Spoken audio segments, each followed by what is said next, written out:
ଖାଇବାଟା ଆମର ହୋଟେଲର କେମିତି ତାଙ୍କୁ ଲାଗେ ତା ପାଇଁ ଆପଣ ଟିକେ ବିଗତ 30 ବର୍ଷରୁ ଅଧିକା ହେବ ମୁଁ ଏ ହୋଟେଲକୁ ଆସୁଛି।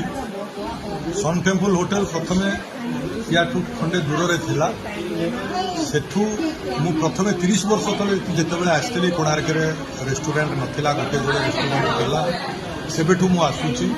ଖାଦ୍ୟ ଅତି ଉଚ୍ଚ କୋଟିର, ଯେଉଁ ଦେଶର ଲୋକ ଆସୁ ଯେଉଁଭଳି ଖାଦ୍ୟ ଚାହୁଁ ତାଙ୍କର ସେହି ପ୍ରକାର କୁକ୍ ଅଛନ୍ତି, ସେହି ପ୍ରକାର ସେ କରନ୍ତି ଏବଂ ସମସ୍ତେ ଖୁସିରେ ଆନନ୍ଦରେ ଖାଇକରି ଏଠୁ ଯାଆନ୍ତି। ସମସ୍ତେ ଖୁସି ଅନୁଭବ କରନ୍ତି ଏବଂ ୟାର ଷ୍ଟାଫ୍ ୟାର କୁକ୍ ସମସ୍ତେ ଟୁରିଷ୍ଟ ଯାହା ଚାହେଁ ସିଏ ମ୍ୟାକ୍ସିମମ୍ ଚାହାନ୍ତି ତାକୁ ସେଇଭଳି ସର୍ଭିସ୍ କରନ୍ତି।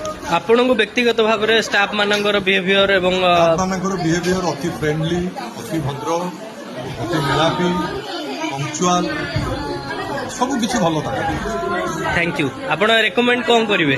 ମୁଁ ରେକମେଣ୍ଡ କରିବି ଯେ କୋଣାର୍କ ଆସୁଛି, ସନ୍ ଟେମ୍ପଲ ଆସୁ, ଯେଉଁ ଟୁରିଷ୍ଟ ଆସୁଛନ୍ତି ସେମାନେ ଏଠିକି ଆସନ୍ତୁ।